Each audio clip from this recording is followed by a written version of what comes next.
I wish you luck in realizing your ambition.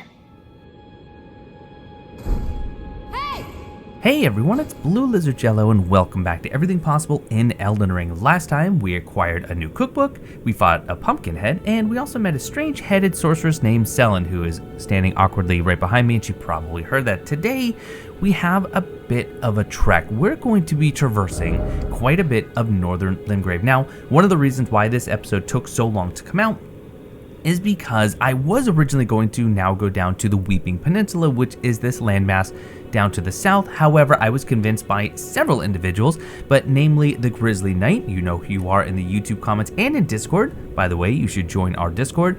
I was convinced that northern Limgrave would be the next reasonable step to take, and that is going to be quite the large area.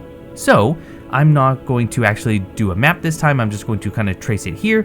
We are going to be traveling. First, we're going to be doing a few things right around the Waypoint Ruins and Gatefront, but then we're going to be going up onto this raised area. Remember, we kind of use the topographic lines on this map to delineate certain areas, and we're going to be going all the way up here just south of Stormhill Castle.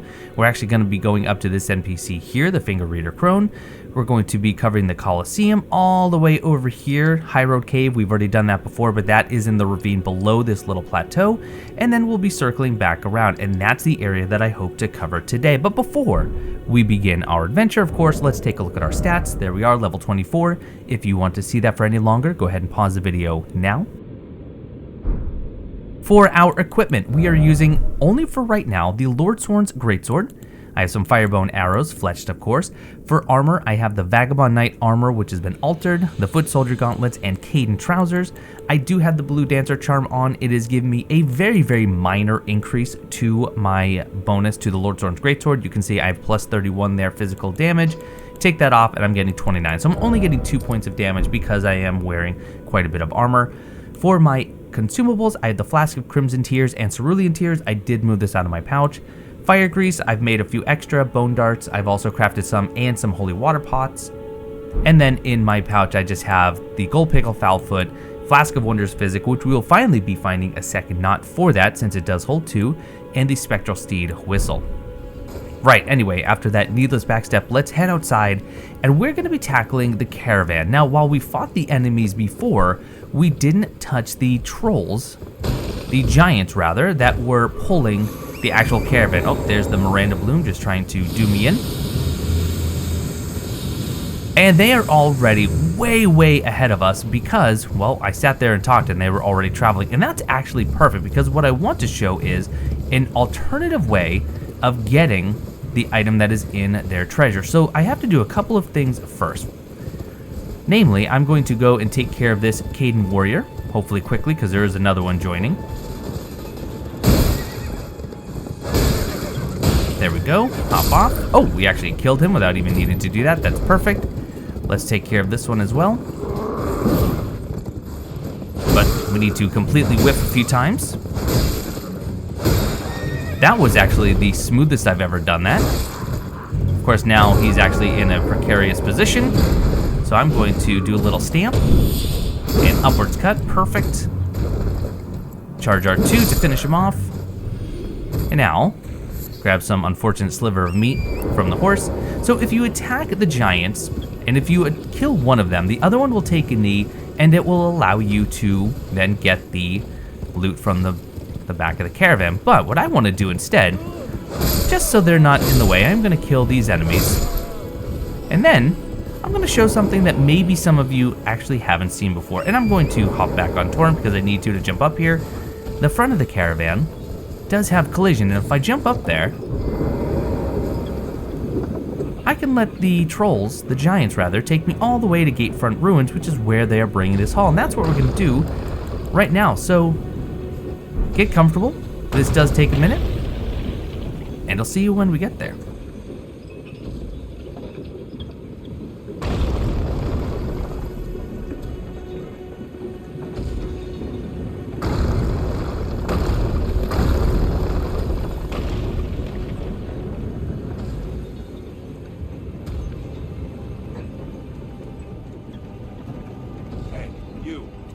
Finally awake. You were trying to cross the border, right?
Well, unfortunately, this soldier ruined what could have been a really cool moment, but as you can see, once you make it to Gatefront Ruins, the two trolls, they take a knee and they are completely placid. They're completely docile, just like they were when they were actually pulling the caravan. These folks did join us for the ride. Unfortunately, it was the soldier who was the only one who apparently had an issue with me. So I'm just going to take care of these enemies right now and just take a little bit of damage. Anyway, oh, aristocrat boots, that's kind of nice. And let's see, maybe we can just get super lucky with getting a noble sword or maybe an S-stock. Most likely not. Understandably so.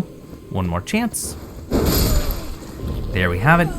But once they reach Gatefront Ruins, you can just hop on the back here. No need to attack the giants. And you get the Great Axe. Now, something funny happened to me during one of my practice attempts, and that is why I now kill those Caden warriors. Apparently Zuli the Witch has already covered this, but the Caden warriors, if you're sitting on the front of the carriage and they come to attack you, there is a chance that they will cause the caravan to actually glitch through the collision and fall through the ground, disappearing completely, aggroing the trolls, and then the Great Axe, after you quit and reload, the caravan's still not back, but the Great Axe will be back where the caravan first started, way back near Waypoint Ruins. But we got the Great Axe out of the caravan. This is a pretty fantastic early strength weapon. Even though it does have some dexterity scaling, it scales much better with strength. It does have the Barbaric Roar skill. It requires 30 strength in order to one-hand. However, that's only 20 if you want to two-hand it. So not a bad strength weapon at all. Unfortunately for the trolls, I do actually need to kill them because I need the runes. So I am going to start with just bringing them down with some charged R2s, unless he has something to say about that with his stomps, which he does. A couple of hits before I get the critical. Great damage. Stamp uppercut. And again. And that one is dead. And we're going to do the same over here. So charge R2. Who's not even standing up, but I can still knock him down. Didn't mean to get that critical because you can actually get more than one hit, as you saw on the previous one. Okay, watch for any attacks. Just dodge through, get under his legs again. Whiff completely, and now I am out of FP. But back up while he does a huge slam. Go right underneath again. There we have that, and one ground pound later, and a charge R2. We've killed that second big guy, and now we have just about enough to level up. Not quite, but you can see from my status screen, I need 2969. I have 3726, so I need roughly 250 or so in order to level. Very easily done. We've been collecting lots and lots of these golden runes. I'm just going to use 2 of them. And if you're wondering how I did what I just did, which is use my runes without actually exiting the menu, all you need to do is go into your inventory, select, well, you don't even have to select first, but if you click in the right analog stick, this is of course on controller or R3, you get the simple menu, which means you can still see and use your inventory, but it doesn't close. This is also really helpful if you want to play around with your fashion. You can go to simple mode, and then you can just try on the different clothes instantly without always closing the menu. Just a very, very useful tip. Now what I'm going to do is I'm going to put a single point into strength, bringing it up to 15, and the reason is we got a weapon last time, the Great Ape, which is a fantastically long, thrusting, piercing weapon, and that's exactly what we want for the next enemy we're going to fight, the next boss actually we're going to fight. So just checking what time it is early evening. You can see it's not quite at the half past. So what I'm now going to do is I'm going to switch out the Lordsorn's Greatsword for the Great Ape that I've now missed. So now I can use that in one hand. So the boss that we're going to fight, which only spawns at night over on the bridge, it replaces the Caden Warrior, is the Knight's Cavalry, who happens to be weak to piercing damage. Of course, we have this extremely long thrusting sword, The R2 two-hand, of course, is that slash, is going to be perfect against him. Now, a lot of people will recommend fighting the Knights Cavalry on horseback. I disagree. In fact, what I want to do is I'm going to put in my heater shield in my left hand. I'm also going to put my glintstone staff in my secondary right hand slot, and then I'm going to memorize our first spell. So I'm going to sit at the site of grace, I'm going to memorize a spell, and I'm going to put on Scholar's Shield. It's the only one I'm going to put on for now, and chances are we're not even going to use it that often. So the plan is, I am going to be on the ground and I am going to strafe to my right, his left, at all times. And as long as I do that, most of the attacks are going to miss. Now, he can be very trolly and just spend most of his time riding around. But as long as we stay on the bridge, you notice I'm giving all of these enemies a wide berth so we don't aggro them and don't have to kill them right now. You can see him cresting that bridge right there. So let's go ahead. Let's get Scholar's Shield ready.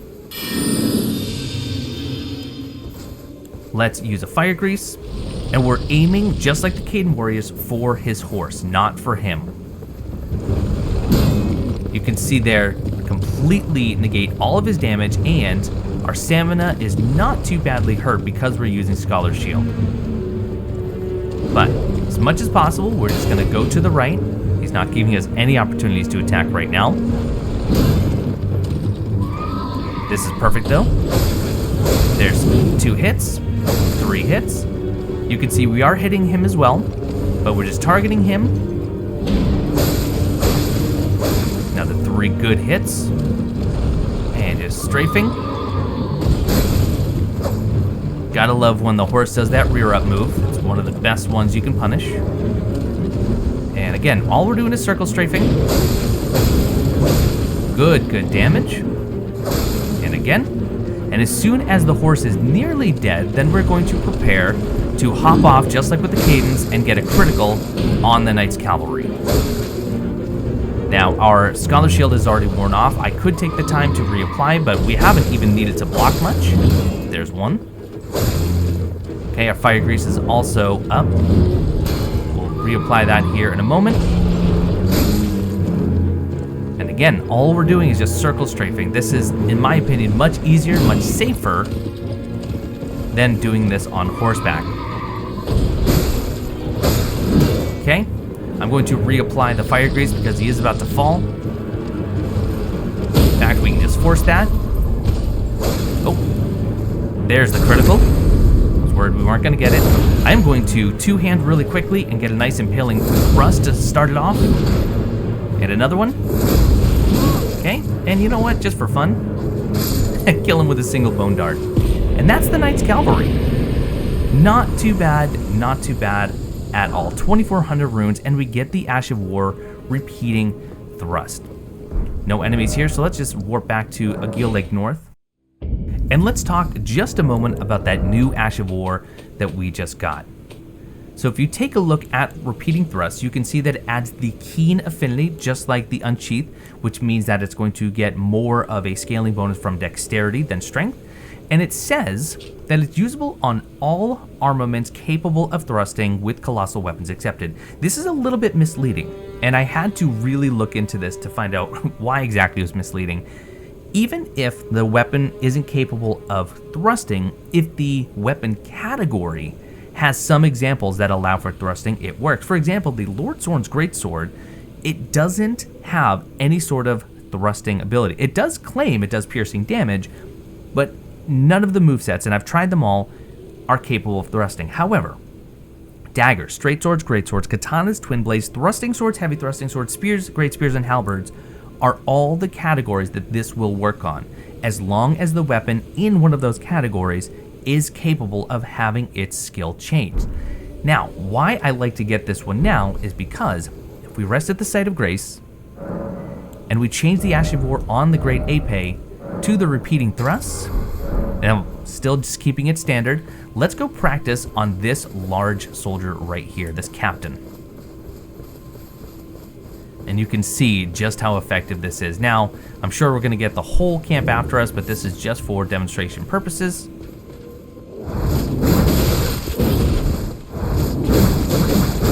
And again, Okay, watch the guard counter. But just the absolute range on this. Okay, watch the guard counter, but go right back into it. He's being really tenacious with his guard counters. Well, anyway, you get the idea. Let's get some iframes by getting on Torrent. Let's get out of there.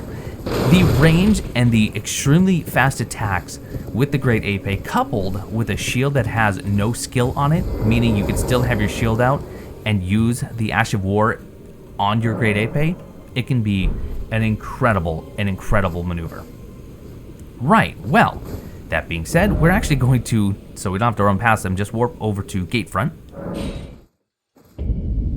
And we are now finally going to be going through the actual gate at Gatefront. Let's take a look though and survey our surroundings. This is something I always recommend when you go into a new area. You have some soldiers on the left, you have some soldiers on the right. There are also some foot soldiers that you can't currently see. Most of these enemies have a crossbow, which you can farm from them. It is the heavy crossbow. However, they're not the big danger here.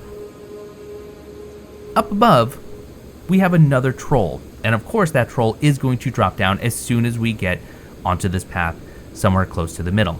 You can see that the army of Godric is using trolls for their own personal use. We saw the ones that were carrying the caravan all the way to deliver the Great Axe. You have this one who's going to aid the soldiers in battle. It is a little bit sad to say the least. I just used my Flask of Wonders physic. You might be asking why. So am I. But while we actually have the Earth Tree Blessing, let us get rid of the staff for now. I am going to put on my Lord Thorn's Greatsword for now, because this is going to be our troll killer. So let's run in here. What I'm going to do actually is go back to the Ape. I'm going to see if I can't kill some of the soldiers while the troll is still active, well, on the ground here. And then we're going to actually use the troll to get a few more of them. So let's get up there nice and quick using Torrent. Let's hop up. Okay, there's one. There's a foot soldier though who's coming, so just prepare. That works. Oh, I didn't realize I was under heavy load, so you know what? We're actually going to ditch the Ape. My apologies there. We got one of the foot soldiers. Let's get our shield up. And let's go after this Godric soldier right here. Of course, we'll just let the big guy do our heavy lifting. There we have it. And over to the other side, same thing. Of course, if we want, we can just circle back around, get a backstab, which is going to give us those invincibility frames that we love so much. And riding through his legs. Once again, just circle around, backstab for the invincibility frames. And now we have all of the soldiers and the foot soldiers dead, and we can just treat this encounter just like all the other ones. So let's bait him into some more even terrain. Complete whiff there.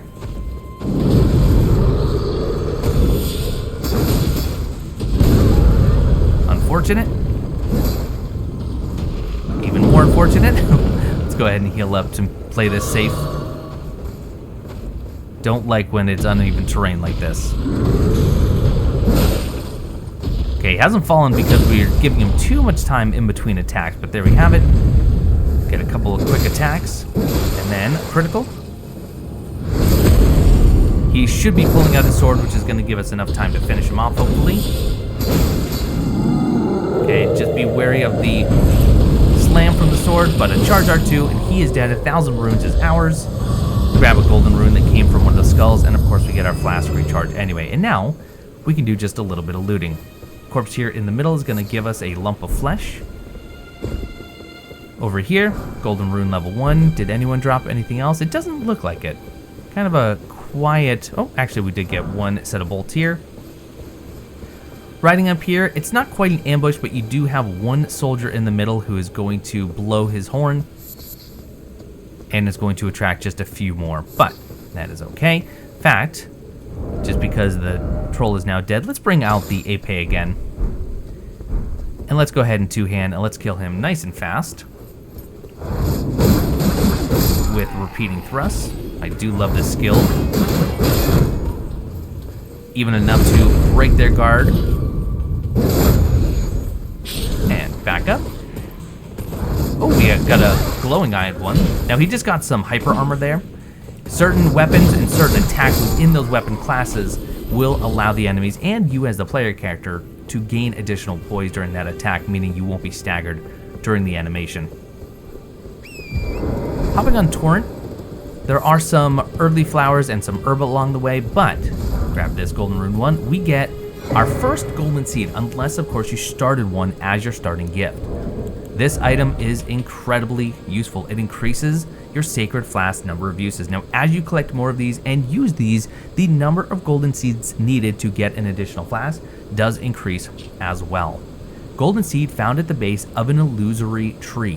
When the Elden Ring was shattered, these seeds flew from the Erd tree, scattering across the various lands as if life itself knew that its end had come. And I really like this idea that the Erd tree knew that life was about to end, and it cast its seeds as far as it could, because this is something that many plants and actually even fungi do. And the reason I bring up fungi is because, well, there are a lot of themes, and I think I've already mentioned it, of fungi in Elden Ring, and we'll keep bringing that up more and more. But as a plant or a mushroom knows that it's nearing the end of its life, its last job, its last responsibility is to throw seeds, to throw spores in order to continue to revitalize its own life.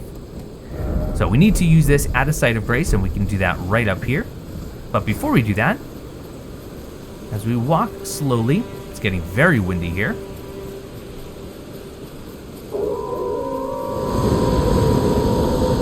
Where do they come from? Apparently the wind blows them in, but we do get ambushed by this pack of wolves.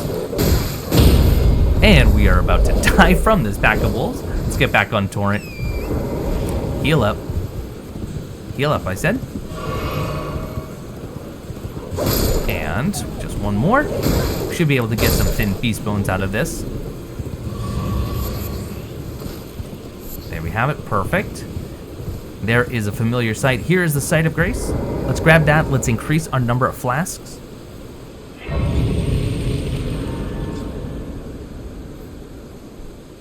You can see there is a dot now next to flask, which tells us we have something to do in that menu. So we add that charge, and we can even reallocate now if we wish.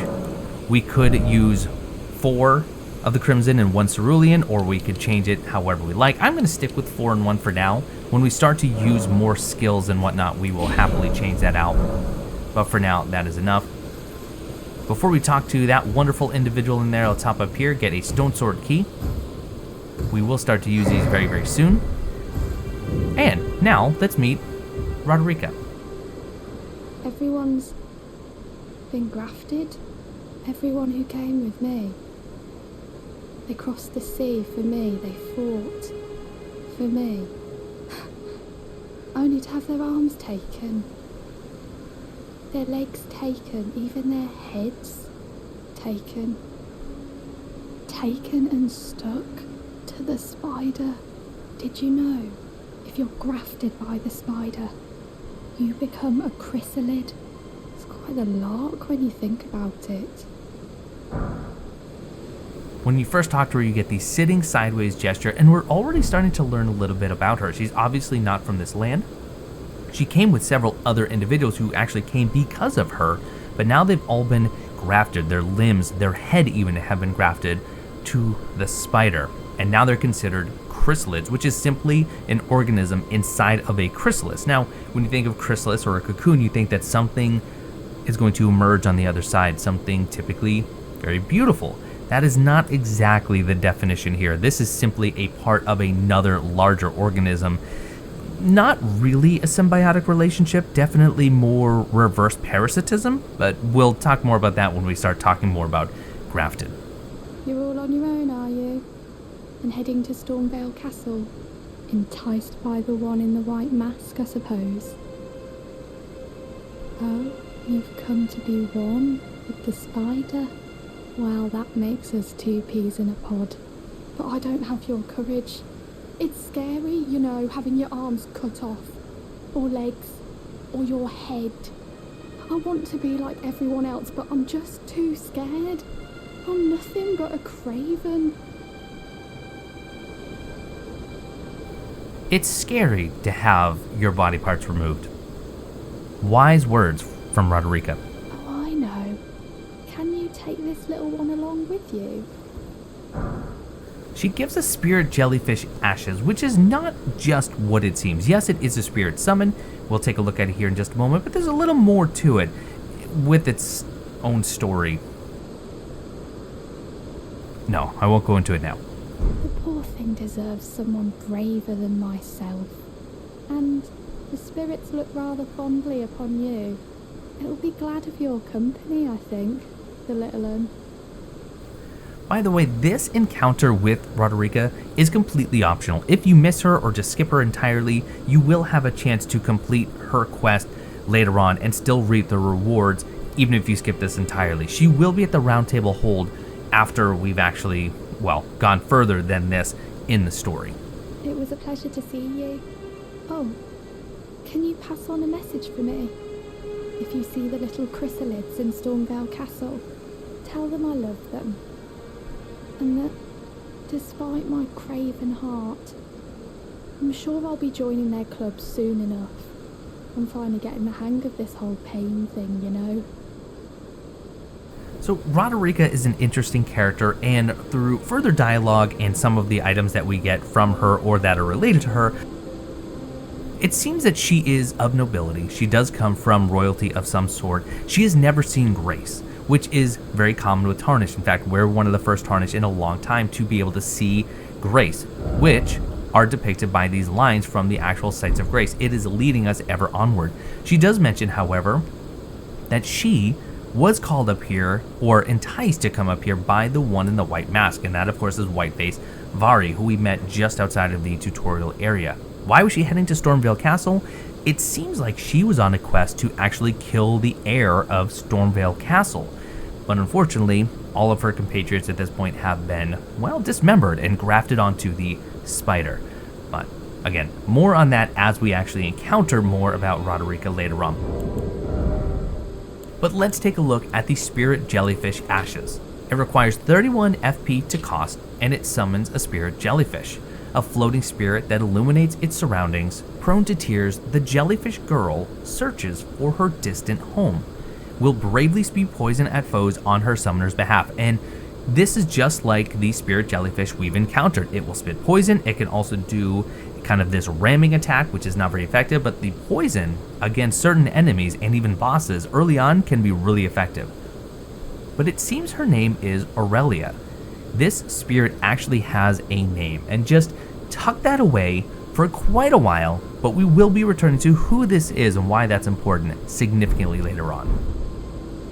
Now, before we leave our good friend the heartbroken maiden Rodrigo, one thing that I like to do with NPCs is to let you know if you decide to be a monster and kill them, what do you get out of it? Well, with Rodrigo, You're willing to make me a chrysalid, but I'm still a milksop craven.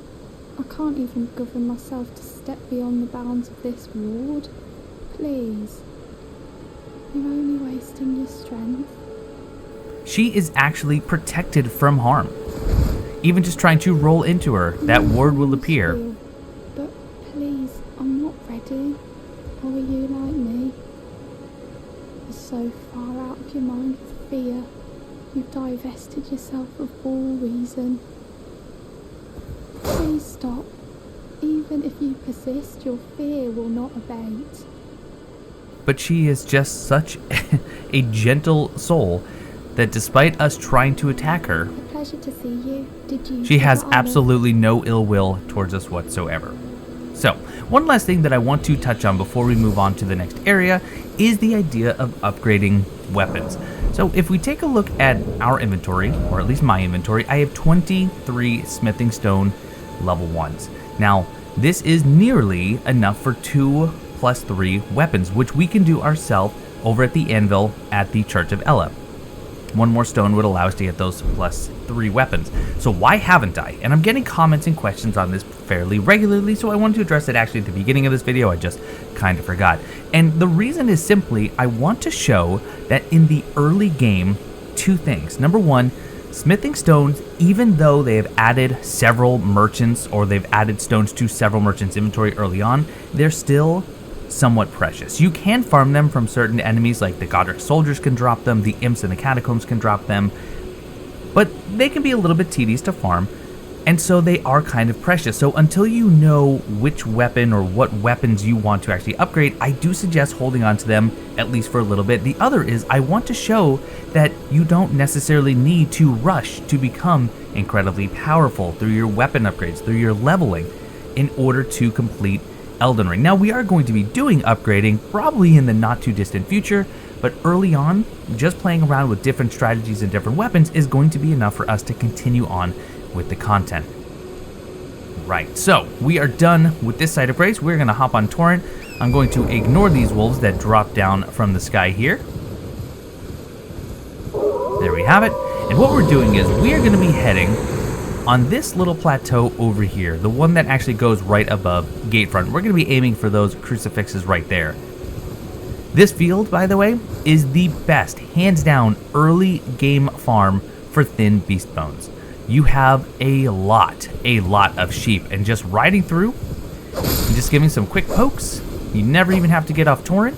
You do need a little bit of aim, which I clearly don't have. But this is going to be a great opportunity for us to stock up on thin beast bones, which will be nice for our arrows as well as our bone darts. So I'm going to take the time here just to get none of these, apparently. This is apparently not the best weapon, the Great Epee. There we go, we're getting a few though. Of course, the rams are getting a little upset. Understandably so, we are killing all their ewes. There we go, and we're not going to kill them all, but this will just give us a nice little selection. We can also get some beast livers if we so desire. Right, that's probably enough for now. Heading up to these rocks where the crucifixes are, we do have a few wolves. Let's just get our shield up.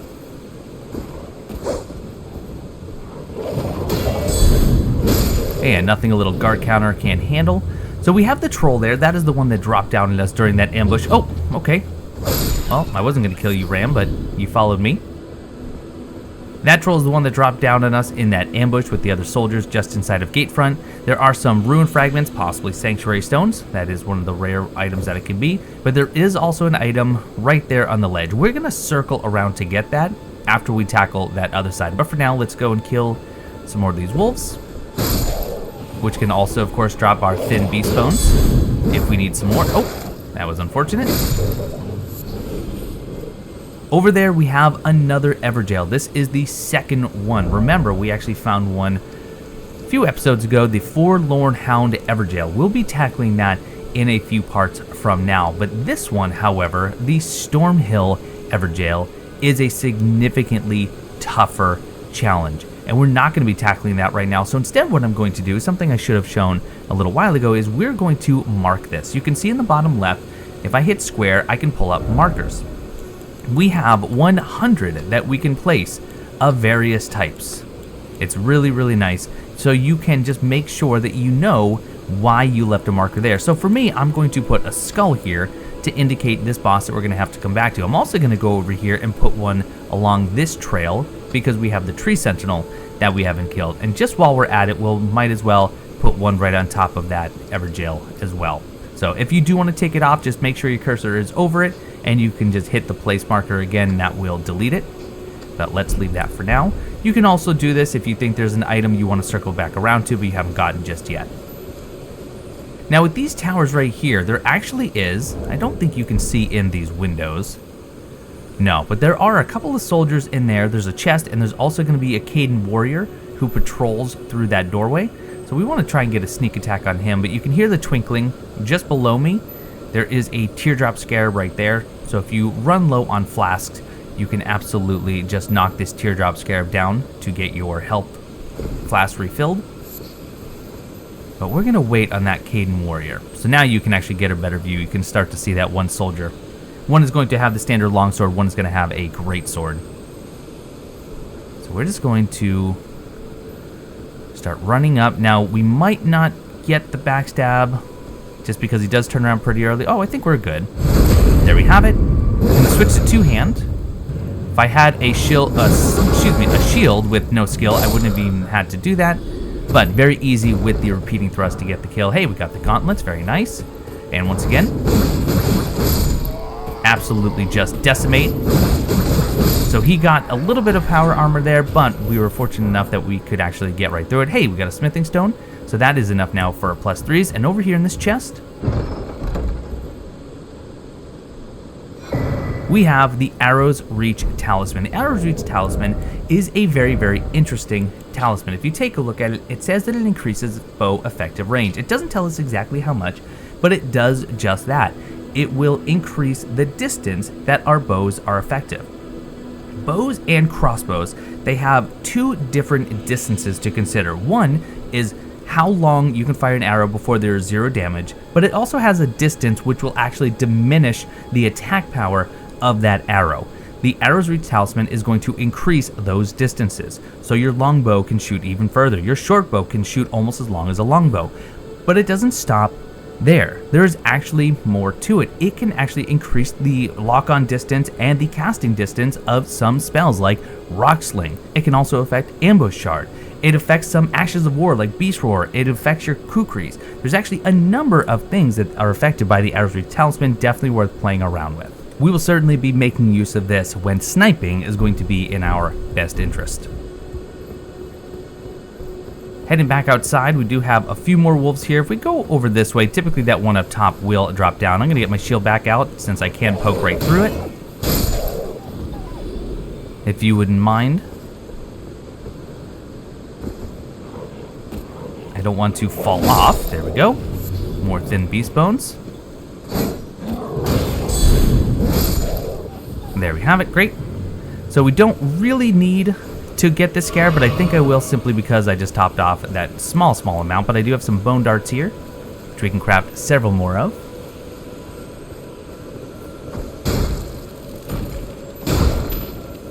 There we go, refill those flasks. And let's hop back on Torrent. We do have some more of these looking stones right here.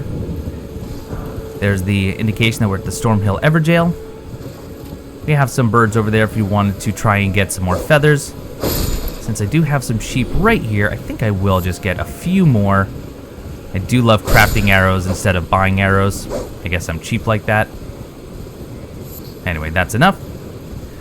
So on these ruins, there are a number of bats that are along the back. If it was nighttime, there are some patrolling as well. Since it is morning, we don't have to worry about that.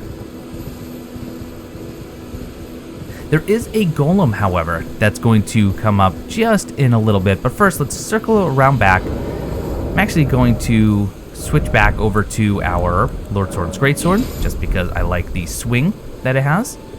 Because back along here, this is probably one of my favorite things to do. We have 1, 2, 3, 4, 5 bats. I'm going to knock them all down quickly.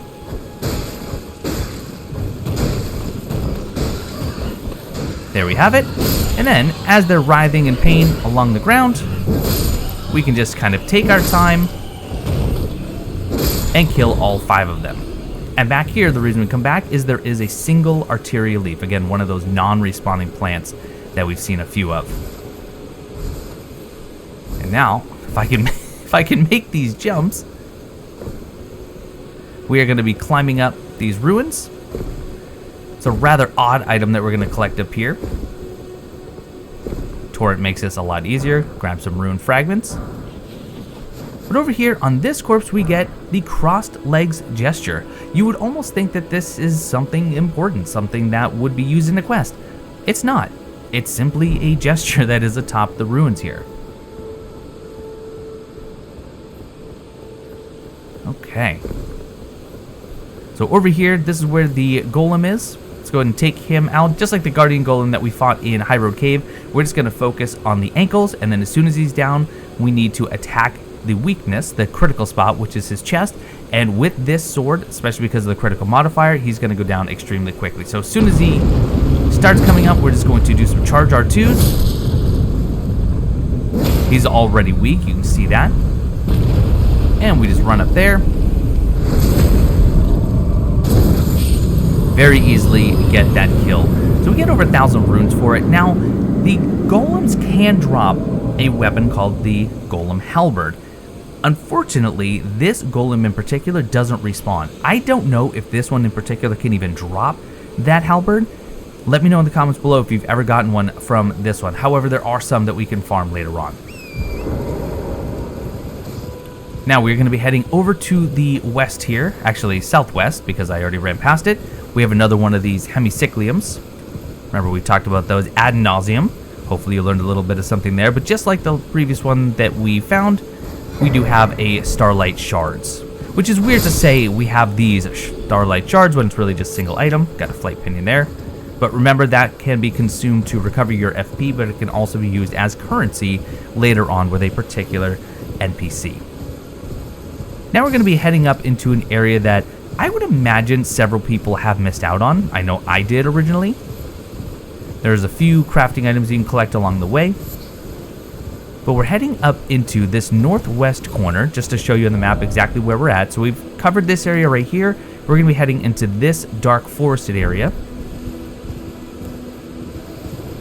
This is where our holy water pots are going to come in handy. As you start to climb, by the way, there are some root resins around this tree right here. There's going to be a better spot to farm these very, very soon. But we have a lot of spirit jellyfish. They don't just appear at night here. They do appear during the day.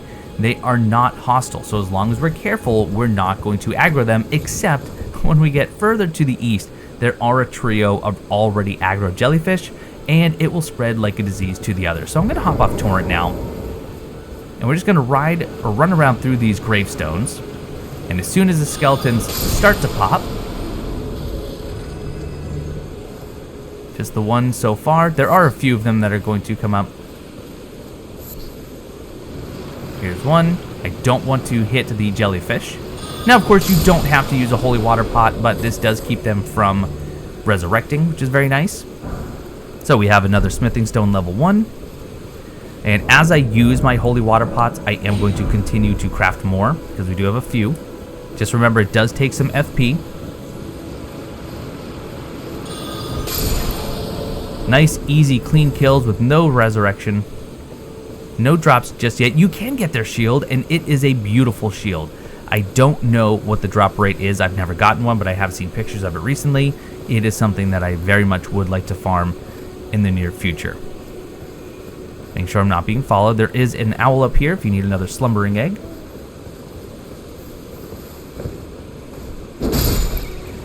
There we go. And still just kind of hanging down this way towards the edge of the rocks. Gonna have some more skeletons that pop.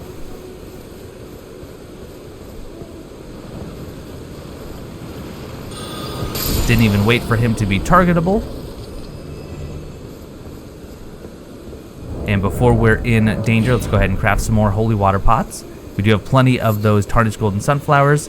We'll get even more coming up here very soon. A place where you can farm lots of them very quickly.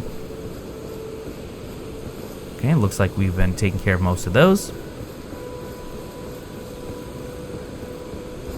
Get this golden rune here. So behind that, or in front of that crucifix rather, there is our first item. We have 3 items to collect up here, but you can see, all right, there's a skeleton.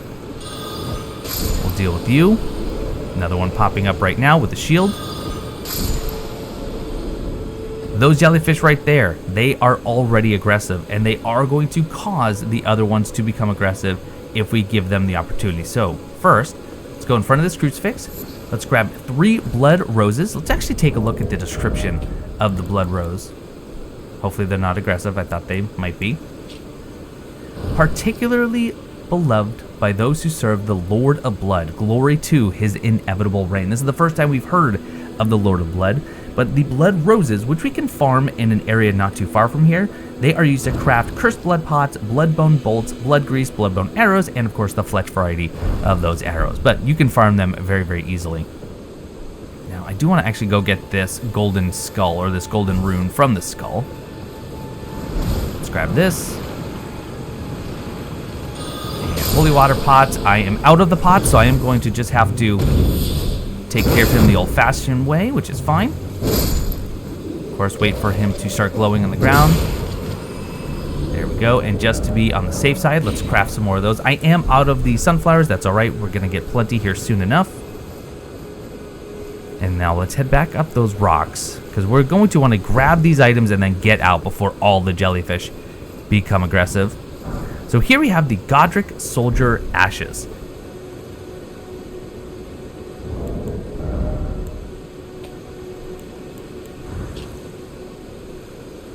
These ashes actually summon 2 Godric soldiers. The soldiers who serve Godric the Grafted are what remains of an army that fled the royal capital of the Erdtree. So this army actually fled Leyndell following Godric the Grafted, who is actually the leader of Stormhill Castle. So we'll be tackling that here. Well, probably going to be a few parts, but these ashes, they cost 54 FP, summons 2 soldiers. As you can see from the image, one with a shield and the war pick, another one can attack from range. Really nice if you just need a pair of people to help fight. Now right on the other side of this pillar is our last item. Let's just grab it. Let's just grab it, 3 magic grease, and let's get out of here. And we're going to talk about that magic grease here in just a moment. But first, let's get out of Dodge. We're just running towards the Stormhill Shack site of grace, and as soon as we can fast travel, we will do just that. And now let's talk about the magic grease. We've already talked about the fire grease, and the magic grease is extremely similar. It is going to apply 85 magic damage to your weapon for 1 minute. Here's the thing that I want to talk about, and it's the idea of which buff works best for you. When you take a look at something like a staff, which we have the glintstone staff right here, notice it has a sorcery scaling of 111, and I did mention that Scholar's Armament, which applies magic damage to your weapon, applies 0.75 or 75% of your sorcery scaling to the weapon that you are buffing. Fragus Lurk, or Lurker as he likes to be called now, in our Discord, he did some quick math and some testing, and he found that in order to choose whether or not to use grease versus a weapon buff through a sorcery incantation, there are some limits that you need to hit in order for one to be better than another. And in general, the sorcery scaling on a casting implement like this glintstone staff must be at least 114 in order to give you that elemental boost over the grease. In order to outcompete the drawstring grease, which as we mentioned before only lasts 10 seconds but gives you more elemental damage, then you need a spell buff or a sorcery scaling of 147.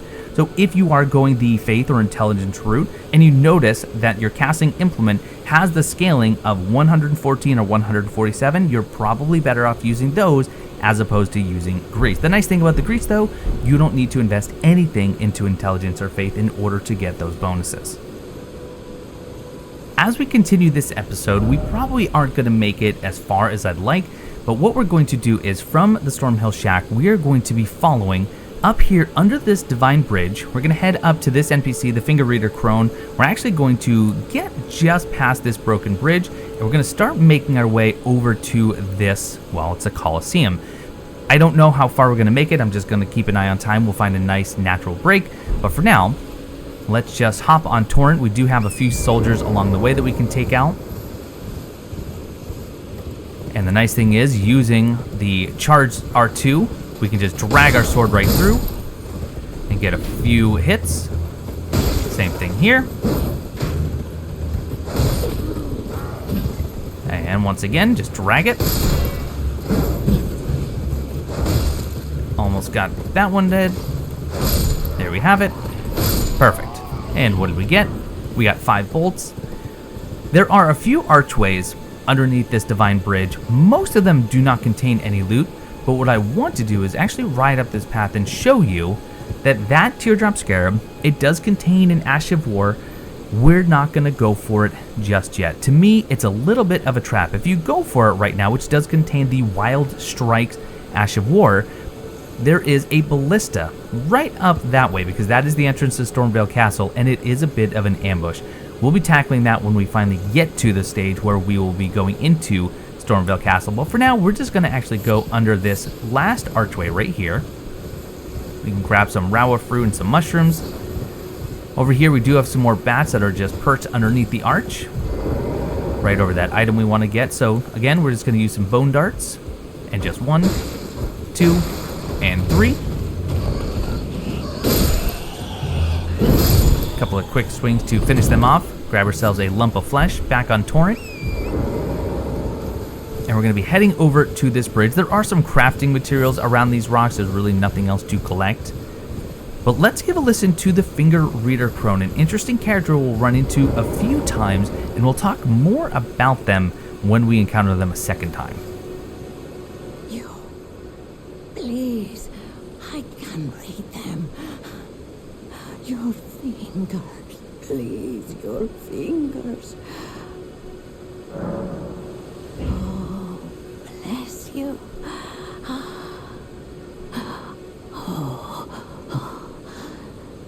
Head to the fountain of gold tarnished.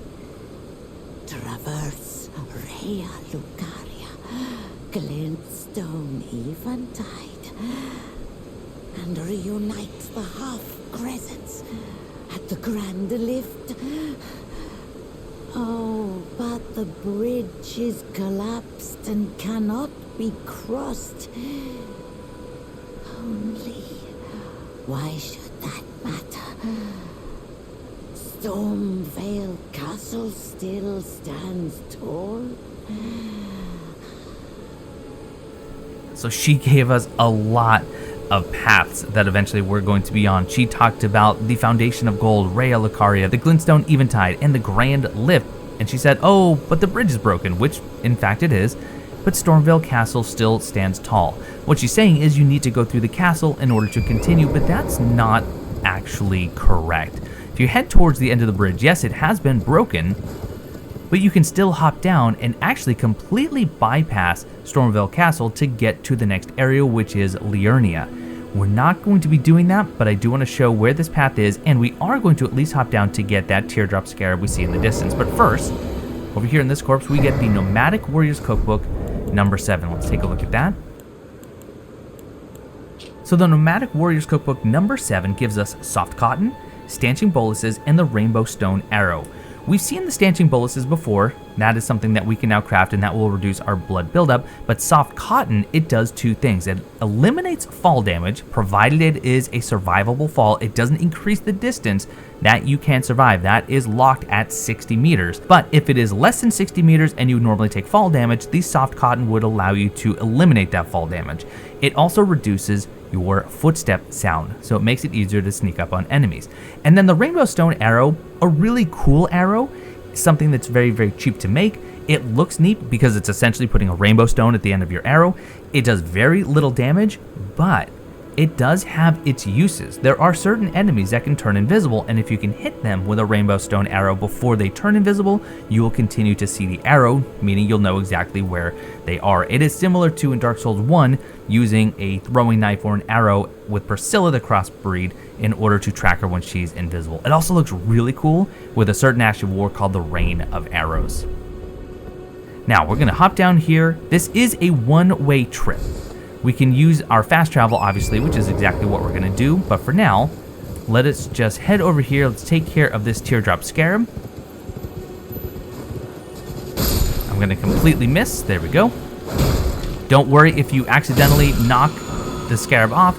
Either way, you're going to get the Ash of War Storm Wall. This is such a useful Ash of War early on. This is applicable to small and medium shields, as you can see here, and it allows you to create a wall of storm winds in front of you, deflecting arrows and other such physical projectiles. It can also be used to parry regular attacks.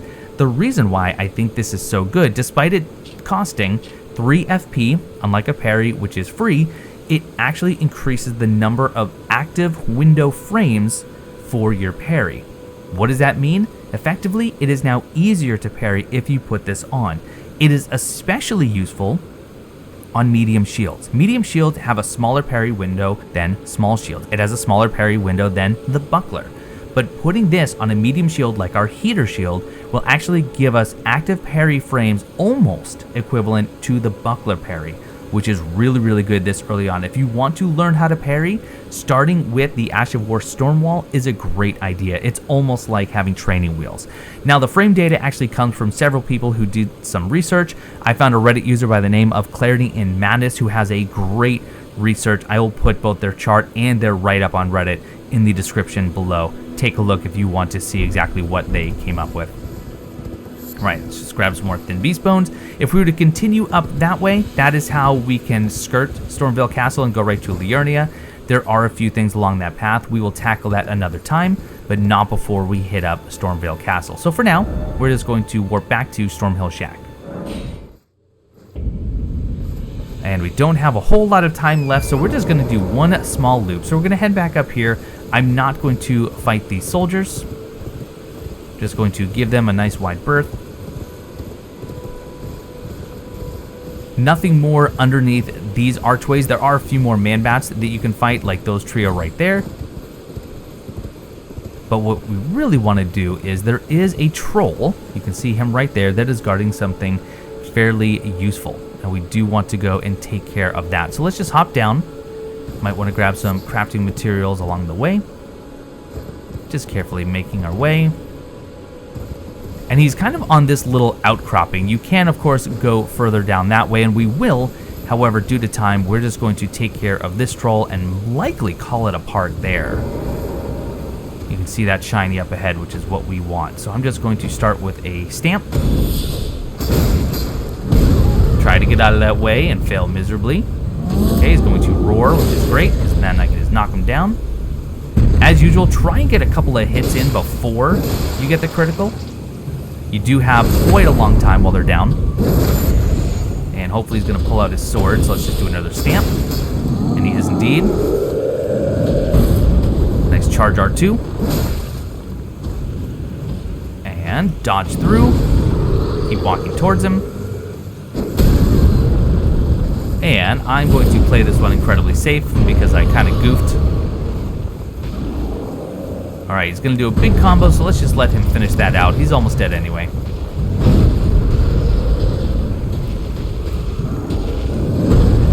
And run up to his leg. That's going to hit. That's okay. Alright, this is a good one to punish because we can just jump over the shockwave. And there we have it. Well, what he is guarding is finally...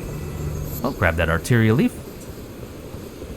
Another crystal tier for our Flask of Wondrous Physics, something that I very rarely use because we don't have anything too great to use in it. But this new crystal tier will temporarily boost our strength. It will actually boost our strength pretty significantly. You get an extra 10 strength for 3 minutes. So now, when we go back to the Site of Grace, which we'll do right now, and then we rest at the Site of Grace, and we go to our Mixed Wondrous Physic. We already have the Crimson Crystal tier, which restores half of our HP. Now we can combine it with the Strength Knot Crystal tier. So as soon as we now use this, which I still have in my pouch, you can actually see right now our strength is at 15, and we have to two-hand this sword. If I use that,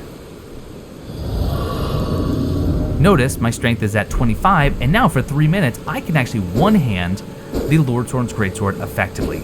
Really, really nice for boss fights, especially because some of the early ones aren't even going to last 3 minutes to begin with. Well, I thought we'd get a lot further in this episode, but I apologize. I don't want to go too much longer than an hour, so that's going to do it for this episode of Everything Possible in Elden Ring. I hope you learned something, and if you did, let me know down in the comments what you learned, and if I missed something, or if you have a better strategy for any things we've seen today, let me know that too so we can all keep learning. And if you made it this far, and you found this video to be entertaining or educational in the slightest, do me a favor, go ahead, hit that subscribe button, hit the like button, join us for more upcoming content. But I want to thank you all so much for watching, and I will see you next time.